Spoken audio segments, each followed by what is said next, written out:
नमस्कार दोस्तों, मेरा नाम है सोहित कुमार और हम पढ़ रहे हैं भारतीय राज्य व्यवस्था।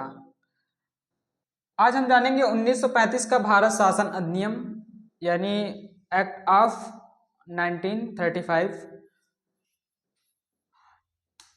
इसका जो पहला पॉइंट है वह है यह साइमन कमीशन की समीक्षा पर आधारित अधिनियम था, क्योंकि 8 नवंबर 1927 को साइमन कमीशन का गठन हुआ और 1928 में यह भारत में आया और इसने अपनी रिपोर्ट दी। इसी के आधार पर 1935 का शासन अधिनियम लाया गया।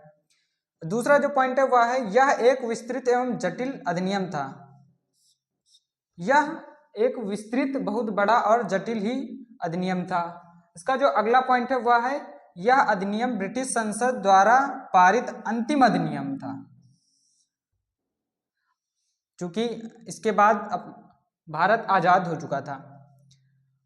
फिर अगला पॉइंट जो है वो है इसमें 14 भाग, 321 अनुच्छेद और 10 अनुसूचियां थी, इसीलिए यह इतना बड़ा और जटिल हो गया था। इसका जो अगला पॉइंट वह है वर्तमान संविधान में सर्वाधिक प्रभाव, वर्तमान में जो संविधान है उस पर जो सर्वाधिक प्रभाव है वह किसका है? 1935 के एक्ट का है। इसका लगभग 70% लिया गया था, 1935 का है।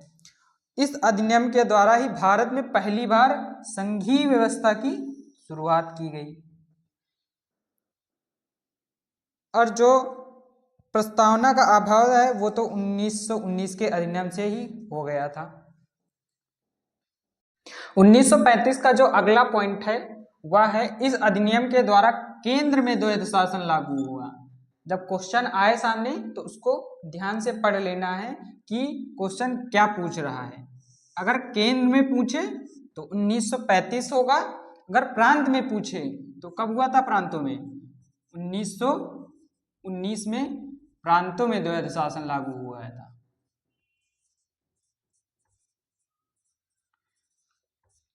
और इसका अगला जो पॉइंट है वो है प्रांतों को पूर्ण स्वायत्तता दी गई है, यानी प्रांतों को पूर्ण रूप से स्वतंत्र कर दिया गया कि वो चाहे तो भारत में रहें या अलग से अपना रियासत बनाकर रह सकते हैं और उसमें अपना शासन कर सकते हैं।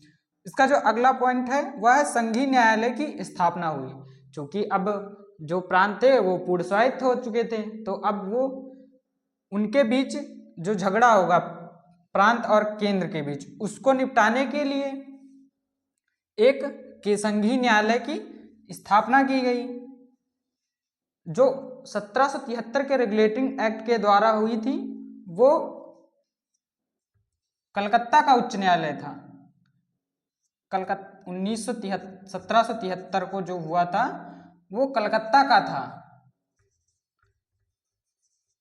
और ये जो है वो यह संपूर्ण भारत का है।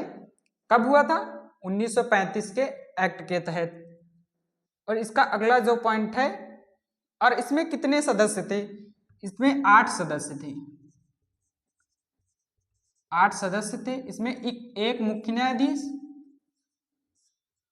और 7 अन्य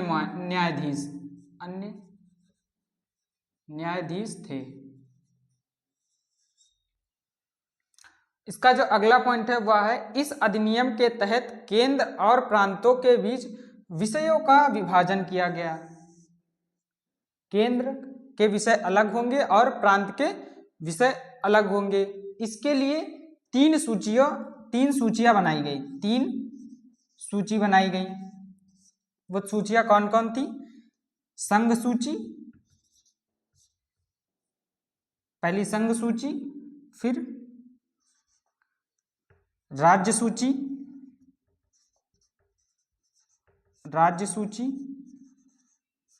जिसे हम प्रांत सूची भी कह सकते हैं, और समवर्ती सूची।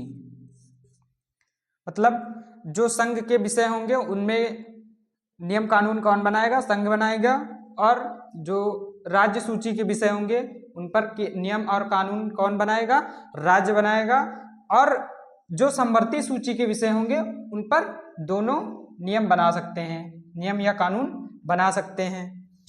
इनमें जो था 1935 के तहत इसमें कितने कितने विषयों को रखा गया था? इसमें रखा गया था 59 विषय को, और इसमें कितने विषय थे? 54 विषय थे, और इसमें 56 विषय थे। 56 विषय थे। अब जो वर्तमान में हमारा संविधान है उसमें कितने कितने विषय हैं, आइए उनको भी जान लेते हैं। संघ में कितने विषय हैं? संघ में वर्तमान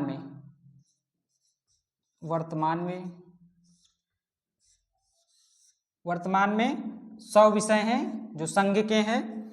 और राज्य में कितने विषय हैं? राज्य में 61, और इसमें समवर्ती सूची में 52 विषय हैं। ये वर्तमान के हैं।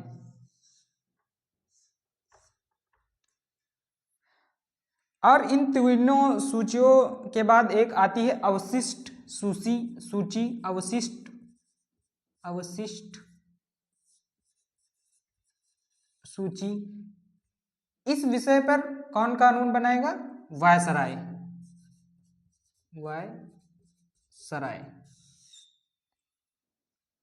1935 का जो अगला बिंदु है वह है, इस अधिनियम के द्वारा जो लोक सेवा आयोग है उसका नाम बदलकर संघ लोक सेवा आयोग कर दिया गया। लोक सेवा आयोग का गठन कब हुआ था? लोक सेवा आयोग का गठन 1919 के तहत 1926 में हुआ था। उसका नाम बदलकर संघ लोक सेवा आयोग कर दिया गया। इसका जो अगला बिंदु है वह है अखिल भारतीय संघ की स्थापना हुई, और इसके साथ ही अखिल भारतीय संघ की भी स्थापना की गई।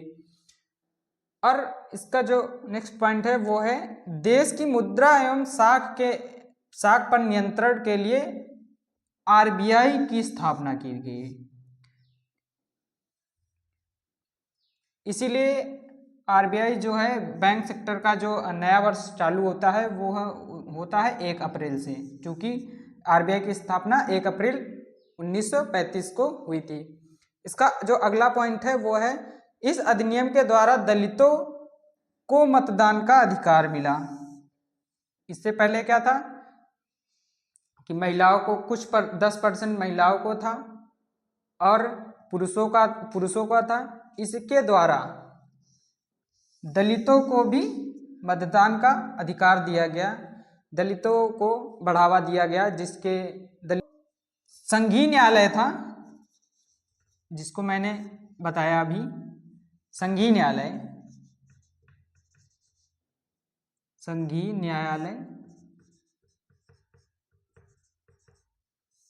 जिसमें 8 सदस्य थे।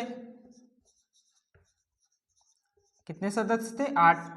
एक मुख्य जो इसका अंतिम निर्णय था उसके लिए और कहीं भी अपील कर सकते थे, तो उसका जो अंतिम निर्णायक था कौन था? लंदन का प्रीवी काउंसिल। लंदन का प्रीवी काउंसिल। –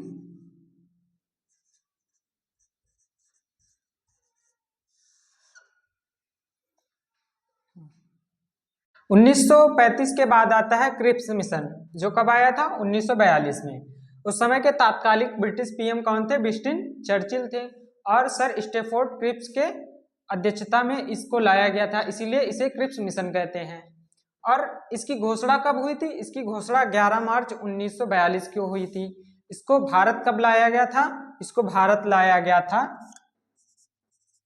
23 मार्च को, 23 मार्च 1942 को। और इसने अपनी रिपोर्ट कब दी? इसने अपनी रिपोर्ट 30 मार्च 1942 को दी।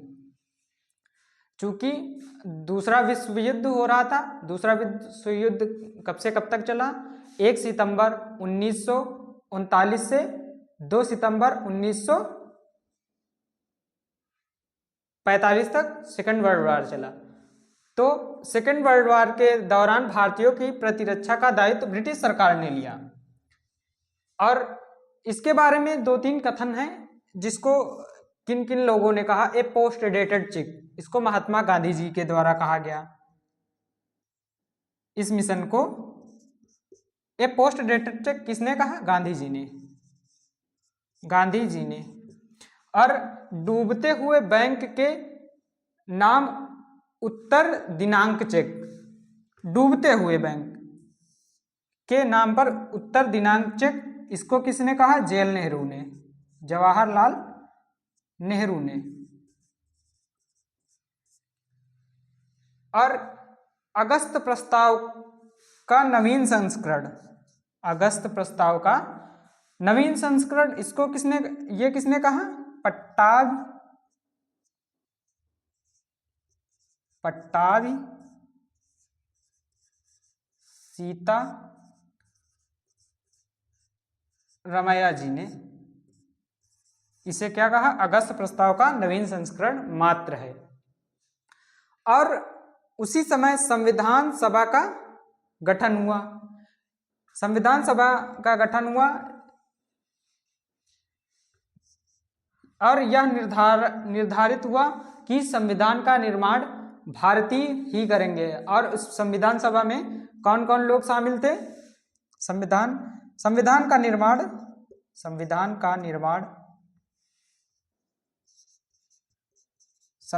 का निर्माण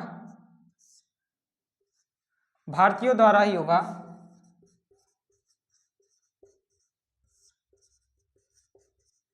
भारतीयों द्वारा किया जाएगा। और इस संविधान सभा में कौन कौन शामिल था? ब्रिटिश भारत प्रांत और कौन सा? देसी रियासत, देसी रियासतें शामिल थी।